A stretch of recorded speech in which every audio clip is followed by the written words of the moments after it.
Dengerin aku baik-baik. Tarik napas dulu. Keluarin pelan-pelan sekarang. Kalau sekarang kamu lagi sendirian atau di kamar sendirian, jangan lihat ke belakang dulu. Aku serius, bukan bercanda. Simpan rasa penasaranmu sebentar aja. Dengerin cerita ini. Di Bogor, kota yang tiap sore bisa tiba-tiba gelap dan hujan, ada satu tempat yang semua mahasiswa IPB tahu, tapi jarang ada yang berani ceritain lengkapnya. Tempat itu namanya hutan bla bla bla. Oke, mana yang gak bisa sebutin nama hutannya, kalian cari tahu sendiri aja ya. Jadi hutan ini 260 hektar luasnya, penuh pohon-pohon raksasa yang udah berdiri sejak zaman Belanda. Bahkan sebelum kota Bogor ini ada, siang hari tempat itu tuh indah banget. Hijau, sejuk, udaranya bersih. Tapi saat matahari mulai turun nih dan bayangan pohon makin panjang, di sana batas antara dunia kita dan dunia lain itu tipis banget. Tipis kayak kertas pembungkus nasi uduk, tahu kan? Tipisnya segitu. Tipis sampai kamu bisa ngerasain tanpa perlu kamu lihat. Di tengah hutan itu ada satu pohon. Orang-orang nyebut pohon ini pohon penunggu. Batangnya itu tebal banget, butuh 5-6 orang dewasa yang gandengan tangan buat meluk itu pohon. Jadi kalian bisa tahu ya, bisa ukur sendiri segede apa pohonnya. Tingginya hampir 30 meter, daunnya rapat sampai siang hari pun di bawahnya tetap gelap, kayak malam baru mulai. Pohon ini udah berdiri ratusan tahun dan dia nggak sendirian.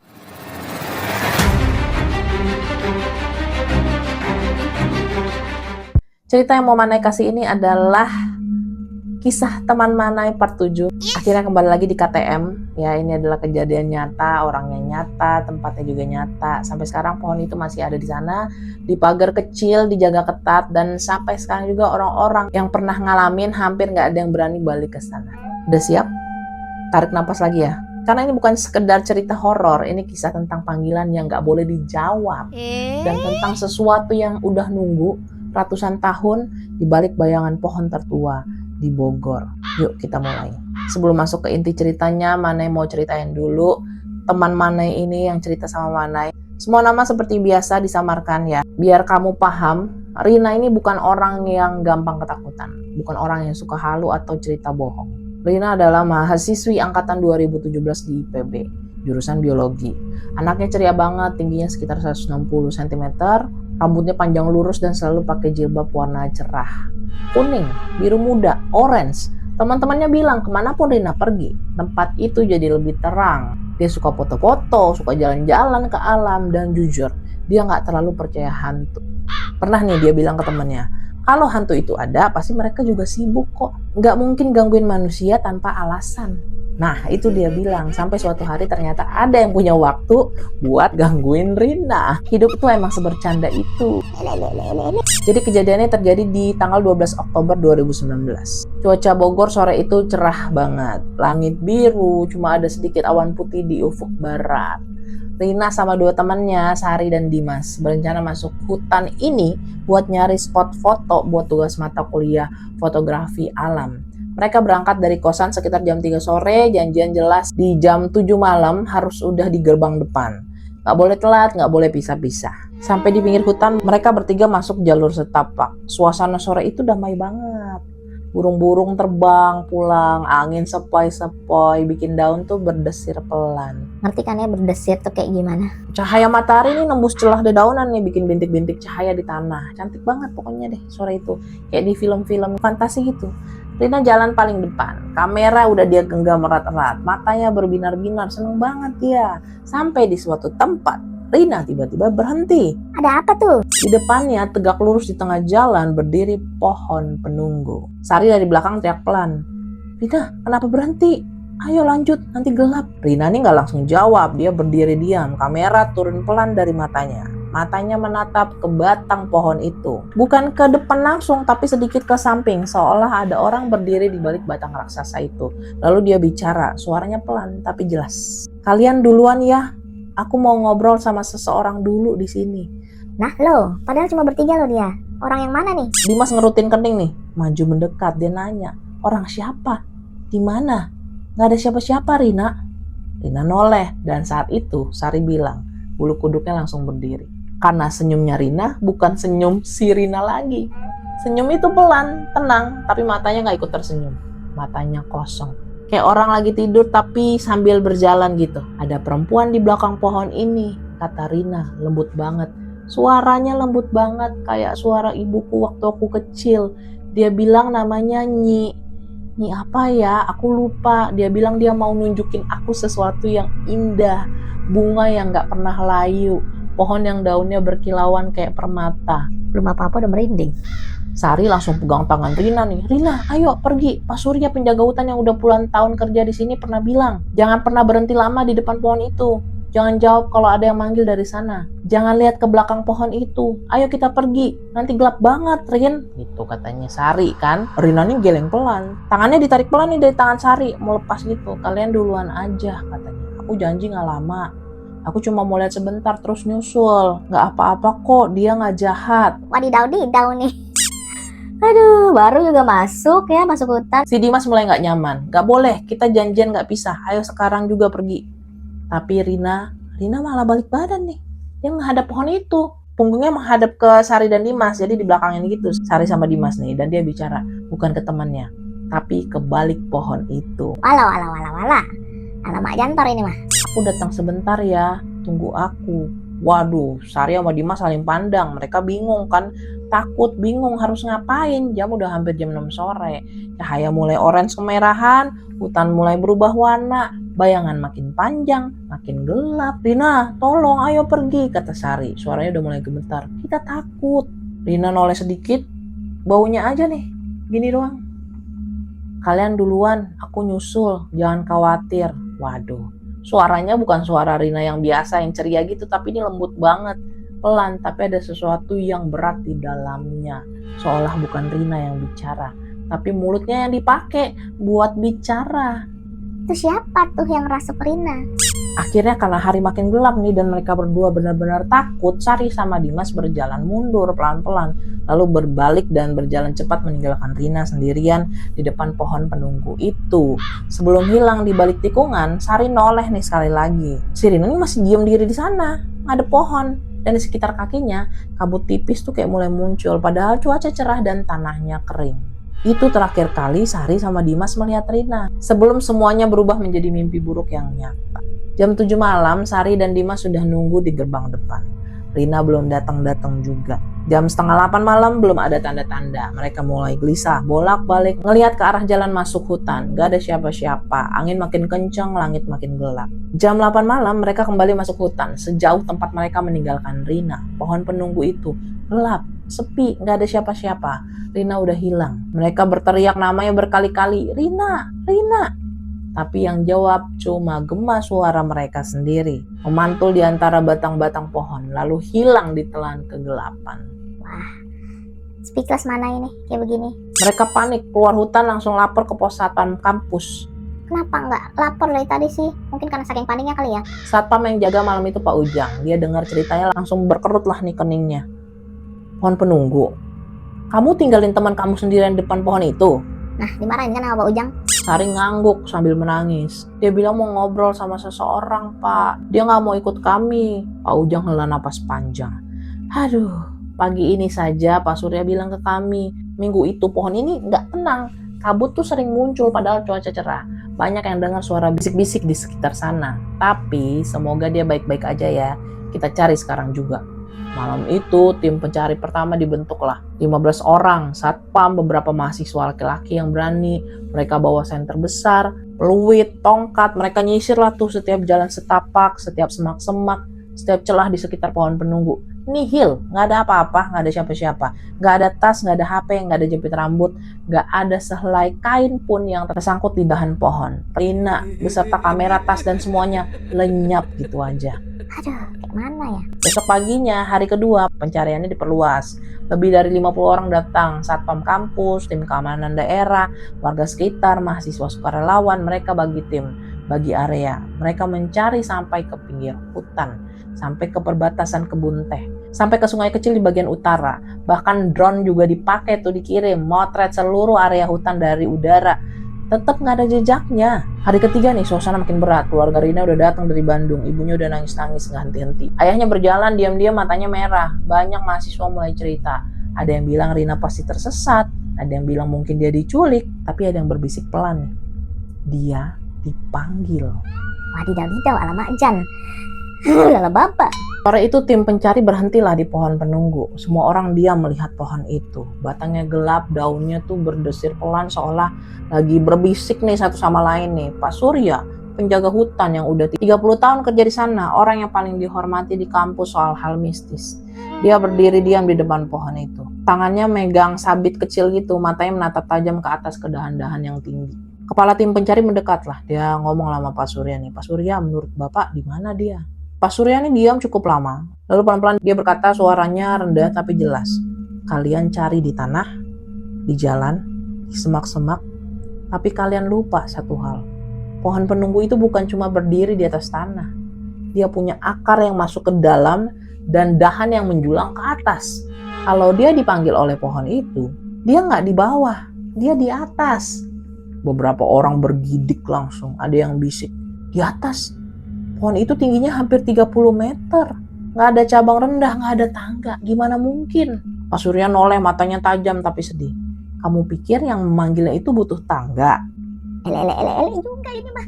Jadi waktu itu ada mahasiswa yang mikir, mungkin dia naik pakai tangga yang nggak kelihatan, atau dibawa naik kuda terbang yang nggak kelihatan. Bisa juga nih dia. Tapi sekarang setelah semuanya terjadi, nggak ada yang berani bercanda soal itu lagi. Jangan canda-canda ah. Takut mana ya? Besok paginya hari keempat itu 16 Oktober 2019, pencarian dilanjutin lagi. Pak Surya sendiri yang memimpin tim kecil ke pohon penunggu. Dia bawa senter paling kuat ya baterainya, dan saat mereka sampai di sana, kabut tipis masih melayang nih di sekitar batang pohon itu. Padahal udah jam 9 pagi dan matahari udah tinggi. Pak Surya berhenti nih, dia angkat kepala pelan-pelan, senter dinyalain, sorot ke atas, ke dahan-dahan yang gelap dan rapat. Dan saat itu semua orang yang ada di sana, ada 8 orang, saat itu semuanya berhenti bernapas kayak ada mahasiswi yang langsung menutup mulutnya, nahan teriak sampai air matanya keluar, ada yang sampai jatuh berlutut di tanah. Di dahan utama sekitar 18 meter dari tanah, jauh banget coy. Rina ada di sana. Wah gila. Rina duduk diam di dahan itu. Dahan itu tebalnya sekitar 30 cm, cukup lebar untuk duduk ya. Kakinya juntai ke bawah, tubuhnya tegak, kedua tangannya diletakin di atas paha. Dia duduk rapih banget, seolah-olah tuh kayak dia duduk di kursi aja, bukan di dahan pohon tinggi setinggi 18 meter. Gimana itu? Aduh, udah mana fobia ketinggian. Serem banget itu. Pakaiannya masih utuh, jilbabnya kuning masih rapi, baju dan celananya bersih, sepatunya kepasang rapi di kakinya, tas punggungnya masih dipakai di punggung. Kameranya tuh digenggam erat di tangan kanannya. Dia nggak bergerak, dia nggak teriak, dia nggak nangis. Dia cuma diam. Waduh, natap lurus ke depan ke arah hutan yang lebih dalam. Matanya kebuka tapi tatapannya kosong. Gimana sih, tahu kan kalian deh kalau tatapan kosongnya? Seolah-olah tuh dia ngeliat sesuatu yang orang lain tuh nggak bisa lihat. Ah, mati kipe ini mah. Tim SAR yang udah dipanggil, mereka segera mendirikan tangga darurat gitu, tangga lipat yang panjangnya sampai 20 meter. Mereka kerja cepat tapi hati-hati. Semua orang berbicara pelan seolah takut ganggu sesuatu di atas sana. Mana panik sih kalau kayak gitu ya. Butuh hampir 20 menit sampai tim SAR bisa naik ke tempat Rina duduk. Tugas yang naik namanya Budi. Dia cerita nih, saat dia sampai di Rina, dia ngerasain hawa dingin yang luar biasa. Padahal matahari ini kan udah mau jam 10 ya. Lagi nyengat-nyengatnya kan. Di atas sana udaranya dingin kayak lagi di ruang AC, kata dia gitu. Tapi dinginnya yang nusuk pulang gitu. Rina, kamu aman nak? Kita mau turun ya, kata Budi pelan-pelan. Hati-hati. Rina noleh pelan, matanya melihat Budi, tapi seolah Budi itu orang lain. Atau seolah ada orang lain di balik mata itu yang sedang melihat Budi. Dia nggak bicara, cuma ngangguk pelan, patuh sekali. Waktu Budi mau megang tangan Rina untuk bantu berdiri, dia kaget, tangan Rina dingin banget. Dingin kayak es yang baru keluar dari kulkas. Padahal dia di atas pohon itu udah 3 hari lebih. Harusnya tubuhnya hangat kena matahari, tapi enggak. Tubuhnya dingin, kaku. Tapi enggak kaku kayak orang yang sudah meninggal. Aduh, amit-amit ya. Kaku seperti orang yang sedang tidur, deep banget tidurnya sampai, waduh nggak ngerti lagi deh. Mana juga nggak ngerti, speechless mana. Mereka turun pelan-pelan, satu persatu langkah tangga di bawah. Semua orang udah nahan napas. Saat kaki Rina nyentuh tanah, si Sari ini langsung lari dan memeluknya. nangis tanpa suara. Tapi Rina tetap diam. Dia nggak balas pelukan itu. Matanya masih natap nih ke arah pohon penunggu. Yah, Dikdal, kemana Sukmanya? Saat mereka bawa Rina ke pos kesehatan kampus diperiksa nih sama dokter, secara fisik Rina baik-baik aja. Gak ada luka, gak ada memar, gak ada tanda-tanda dehidrasi atau kelaparan. Padahal dia di atas pohon itu selama 3 hari 3 malam. Gila, insane. Gak makan, gak minum, gak tidur. Gimana? Seharusnya dia udah sangat lemah, tapi dia segar. Tubuhnya gak lelah, hanya matanya aja yang kosong. Dan tubuhnya yang dingin terus-menerus. Wah. Jadi selama 2 jam pertama nih Rina gak bisa bicara. Dia diam aja, natap dinding. Dokter bilang itu kemungkinan besar shock parah. Jadi sarafnya tuh terganggu. Tapi saat malam tiba dan dia udah di ruang rawat inap rumah sakit, dia mulai bicara pelan-pelan dengan suara yang hampir gak kedengeran, tapi jelas. Dan apa yang dia ceritakan membuat semua orang yang mendengarnya merinding sampai ke tulang belakang. Ini adalah kata-kata Rina dan sempat juga dicatat sama psikolog kampus dan perawat yang jaga malam itu. Saat Sari dan Dimas pergi, aku tuh gak sendirian. Ada yang keluar dari balik pohon itu. Bukan seperti manusia, bukan seperti hantu yang menyeramkan. Dia bentuknya seperti perempuan, tapi tubuhnya bercahaya pelan. Wah, penjaga pohon itu. Cahayanya putih, lembut, gak menyilaukan. Dia berdiri di depannya dan aku merasa ya sangat tenang, lebih tenang dari yang pernah aku rasakan seumur hidupku. Takutku hilang seketika. Dia ngulurin tangannya bening, halus, gak ada kuku. Dia bilang, ikut aku ya, aku tunjukin rumahku. Dede. Aku pegang tangannya dan saat tanganku bersentuhan dengan tangannya, aku merasa seolah-olah aku nih lagi jatuh. Tapi gak jatuh ke bawah, jatuh ke samping. Seolah dunia ini miring dan aku masuk ke sisi lain di pohon itu. Mana yang lagi bayangin nih? Waduh. Di sana, di sisi lain pohon itu, gak seperti hutan yang kita kenal. Pohon-pohonnya jauh lebih besar, batangnya nih berwarna perak. Daunnya berkilauan seperti permata saat terkena cahaya. Langitnya nggak biru, warnanya ungu lembut. Dan ada bintang-bintang yang terlihat walau siang hari. Wah, jalannya kebuat dari cahaya putih yang hangat. Banyak orang berjalan di sana, semuanya berjalan pelan, tenang. Nggak ada yang terburu-buru. Mereka memakai pakaian model lama. Baju kebaya kuno, jas zaman Belanda, pakaian adat Sunda kuno. Mereka melihatku dan mereka tersenyum. Alah, bukan senyum jahat, senyum ramah, senyum seperti orang yang sudah lama menunggu kedatangan kerabatnya. Ini mah dia diajak ke masa lalu. Kami berjalan terus, gak lama tapi juga gak sebentar. Di sana waktu tuh gak berjalan seperti yang ada di dunia ini. Lalu kami sampai di sebuah tempat. Di tengah hutan itu ada pohon yang paling besar, lebih besar dari pohon penunggu di sini. Di batangnya ada pintu kayu besar. Ukirannya indah banget, aku gak tahu bahasanya apa, tapi aku paham maksudnya. Masuklah dan lupakan segala bebanmu. Wah, didau. Perempuan itu dia bilang namanya Nyi Pohon Penunggu. Dia ngebukain pintu itu. Di dalamnya tuh hangat, terang, dan aku dengar suara orang-orang bicara. Ketawa pelan, seperti kayak lagi ngumpul aja di rumah yang sangat besar. Dia noleh ke aku, terus dia berkata, masuk, katanya gitu. Kamu udah lama kami panggil. Hah? Kamu cocok di sini. Waduh. Nggak ada sakit, nggak ada kesedihan, nggak ada perpisahan. Tinggallah di sini selamanya. Dede diajak kemana itu? Aku ngelangkah masuk dan saat itu tiba-tiba aku dengar suara. Suara yang jauh banget. Kedengarannya tuh dari dasar sumur yang sangat dalam. Suaranya Sari. Suara Sari manggil-manggil namaku. Nangis. Dan suaranya makin lama makin jelas. Lalu aku dengar suara ayahku. Suara ibuku, mereka memanggilku, mereka menangis, mereka memintaku pulang. Itu udah doain banget, Rina. Aku berhenti, aku noleh ke belakang, pintu itu masih kebuka, cahayanya masih hangat, tapi aku tiba-tiba ingat, aku ingat rumahku, aku ingat ayah dan ibu, aku ingat Sari dan Dimas, aku ingat aku belum selesai kuliah, aku belum menikah, aku belum punya anak, aku belum hidup. Terus aku bilang aja, aku mau pulang. Itu Nyi Penunggu itu ya diam, wajahnya gak berubah marah, dia tetap tenang, tapi ada kesedihan di wajahnya. Dia bilang, kamu yakin di sana ada sakit loh, ada kesedihan, ada perpisahan. Di sini selamanya damai. Ah, gimana ya? tawarannya itu.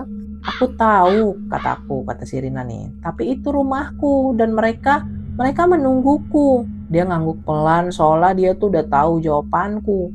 Baiklah kalau begitu pulanglah. Tapi ingat ya, sekali kamu dipanggil dan menjawab, panggilan itu gak akan berhenti. Gimana ya maksudnya? Dia akan datang lagi sampai kamu akhirnya memilih untuk tinggal. Dia pegang tanganku lagi dan semuanya gelap. Rasanya itu kayak terbang gitu, kayak melayang, kayak ditarik ke atas dengan cepat. Lalu aku merasa punggungku menyentuh sesuatu yang keras tapi empuk saat aku buka mata. Aku udah duduk di dahan pohon itu, di sini, di dunia kita. Aku mau turun tapi kakiku gak bisa bergerak, mulutku gak bisa bicara. Aku cuma bisa duduk dan nunggu dan melihat ke bawah. Wah, panik sih Manai kalau ada di atas sana ya. Melihat orang-orang mencariku dan aku melihat dia, Nyi Penunggu, berdiri di antara pohon-pohon di kejauhan. Diam, menonton, menunggu sampai aku diambil, menunggu sampai aku kembali. Gila sih nih ceritanya.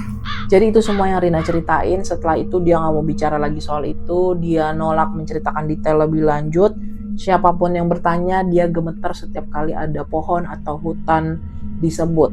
Jadi dokter bilang itu trauma berat, tapi Rina sendiri dia bilang itu bukan mimpi, itu nyata dan dia tahu suatu hari nanti panggilan itu akan datang lagi. Oke, sekarang Manai mau kasih kamu beberapa fakta penting yang bikin cerita ini makin nyata dan makin menyeramkan ya. Bukan bikin-bikinan ya, karena ini Rina yang mau ceritain semuanya ke Manai dan akhirnya Manai ceritakan ke kalian semua supaya kalian tuh waspada, hati-hati, dan kalau bisa kalau ke hutan perginya berempat ya, jangan ganjil. Fakta pertama, pohon penunggu itu jenis pohonnya adalah Pterocarpus indicus atau pohon angsana. Umumnya diperkirakan lebih dari 250 tahun sudah ada sejak zaman kolonial Belanda, bahkan sebelum kota Bogor resmi didirikan. Batangnya diameternya 2,3 meter, butuh 5-6 orang untuk melingkarinya. Fakta yang kedua, di dahan tempat Rina duduk ini 18 meter dari tanah, nggak ada jejak panjat apapun. Nggak ada bekas tangan, nggak ada bekas sepatu, nggak ada kulit kayu yang terkelupas. Bahkan di bagian bawah dahan itu nggak ada cara untuk naik ke sana tanpa tangga atau alat panjat profesional. Nggak ada cabang penopang di bawahnya. Rina nggak bisa naik ke sana dengan kekuatannya sendiri. Nggak mungkin banget. Fakta yang ketiga, Rina nggak mengalami dehidrasi atau kelaparan meskipun dia di atas pohon selama 3 hari. Dokter yang merawatnya bilang itu sangat nggak masuk akal secara medis. Tubuh manusia tuh butuh air setiap beberapa jam, apalagi di bawah panas matahari Bogor ya. Tapi Rina kadar air tubuhnya tuh normal, bahkan dia nggak terlihat lelah. Wah. Dan fakta yang keempat, sejak kejadian itu pohon penunggu itu di pagar kecil. Ada papan peringatan yang bertuliskan area keramat, dilarang berhenti lama. Dan setiap sore sebelum tutup hutan, Pak Surya atau penjaga hutan lain selalu datang ke sana, menyiram air bersih ke batangnya dan membisikkan sesuatu, seperti meminta izin dan seperti memohon perlindungan.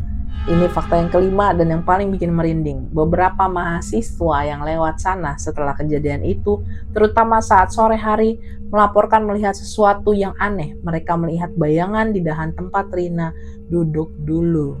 Waduh, gimana ya? Bayangan seseorang yang berdiri diam di atas sana menatap ke bawah ke arah orang-orang yang lewat. Dan kadang mereka mendengar suara bisikan pelan, manggil nama lagi.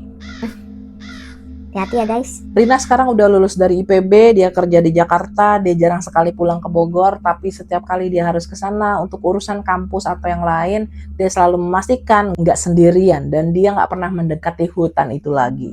Sampai sekarang kadang malam hari dia bilang dia masih mendengar suara itu, lembut, pelan, tapi jelas banget, manggil namanya dari balik dinding kamar. Ini Rina saking wanginya nih dia. Dan dia tahu itu belum selesai. Panggilan itu belum berhenti. Rina banyak-banyakin doa, ibadah, sembahyang. Jadi teman Manai, kalau ada yang bilang hantu itu nggak ada, cuma imajinasi doang, ingat cerita Rina ya. Dan ingat, bukan hantu yang paling berbahaya itu yang mukanya serem, matanya merah, teriak-teriak. Justru yang paling berbahaya itu yang suaranya lembut, yang mengajakmu ke tempat yang indah, yang bikin kamu merasa tenang. Sebelum kamu sadar, kamu udah terlalu jauh untuk kembali. Tuh, Dan satu lagi, kalau kamu pernah lewat hutan ini dan lihat pohon besar yang dipagar itu, jangan berhenti. Jangan lihat ke belakang pohon itu. Kalau kamu dengar ada suara manggil nama kamu, jangan jawab, terus aja jalan. Karena yang memanggil itu sudah menunggu ratusan tahun. Dia bisa nunggu lebih lama lagi, tapi kamu gak bisa kembali kalau sekali kamu udah ikut. Nah, itu dia cerita tentang Rina, tentang pohon penunggu, tentang panggilan yang gak boleh dijawab. Bukan maksud bikin kamu takut tidur malam ini, tapi aku mau kamu tahu di dunia ini masih banyak hal yang belum bisa kita pahami. Masih banyak tempat yang menyimpan rahasia ratusan tahun, dan di antara kita dan mereka batasnya kadang sangat tipis. Ya, kalau suatu hari nanti kamu ke Bogor, kamu ke IPB, terus kamu lewat deket hutan ini, ingat satu hal, sopan santun itu bukan cuma ke manusia. Hargai tempat itu, jangan berisik, jangan ambil apapun dari sana, batu, daun, ranting, dan kalau tiba-tiba suhu turun atau dengar suara pelan manggil nama kamu, ucapin aja pelan dalam hati. Maaf, saya cuma mau lewat, terima kasih, dan terus jalan. Jangan ke distract, ya, fokus ya. Sekarang lihatlah ke sekelilingmu, lihat ke jendela. Kalau di luar lagi hujan, dengerin suara hujannya. Di balik setiap rintik hujan, di balik setiap bayangan pohon, siapa tahu ada yang lagi berjalan, lagi nunggu, lagi mantau siapa yang berhenti dan mendengarkan. Kamu pernah ngalamin hal serupa? Pernah dengar suara yang gak ada sumbernya? Pernah merasa ada yang manggil nama kamu padahal gak ada siapa-siapa di dekatmu? Ceritain di kolom komentar, nanti Manai baca semua. Atau kamu bisa langsung kirim cerita detailnya di form yang sudah Manai sematkan di deskripsi channel. Siapa tahu ceritamu bisa jadi peringatan buat yang lainnya juga. Bagikan cerita ini ke teman-temanmu, terutama yang suka jalan-jalan ke hutan, ke gunung, ke tempat sepi. Karena kadang-kadang yang kita anggap mitos, itu cuma peringatan yang belum kita pahami alasannya. Jangan lupa klik tombol like-nya kalau kamu merinding, dan jadikan pengingat dimanapun kita berada, kita bukan satu-satunya yang ada di sana. Ingat ya teman-teman, panggilan yang lembut itu yang paling berbahaya. Jangan pernah dijawab, jangan pernah menjawab sebelum tahu siapa yang memanggil. Mana mau saya thanks buat Rina yang sudah memberikan ceritanya. Semoga cerita ini bisa jadi pengingat buat kita semua ya. Jangan lupa subscribe Manai Berkisah dan nyalakan lonceng notifikasinya supaya kamu tidak ketinggalan cerita-cerita misteri lainnya. Sampai jumpa di cerita berikutnya, dan sebelum kamu matikan layar ini, coba lihat ke belakang sekali aja. Siapa tahu ada yang udah berdiri di sana, diam, nunggu kamu berhenti dan menoleh. Selamat malam dan jaga dirimu baik-baik. Jangan terlalu lama melihat kebayangan pohon-pohon ya.